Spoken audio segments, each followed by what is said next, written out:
Hey, we wanted to show you, it's been a few minutes. We've done this repair with our Instant Meta card here, and we had some leftover in the bucket, maybe half of an inch.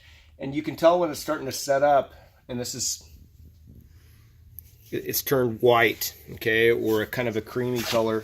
And you see that, well, we've added some pigment to this, but you know, when you're mixing it, it's more of this color here, and you can tell when it's starting to set up, when it gets to that creamy type color, whitening type color right there.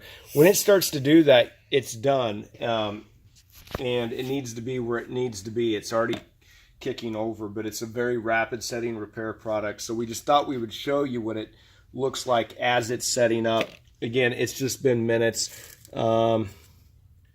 This is still setting up. We'll come back to this in a few minutes, typically about 15 minutes, you know, or so. It's hard.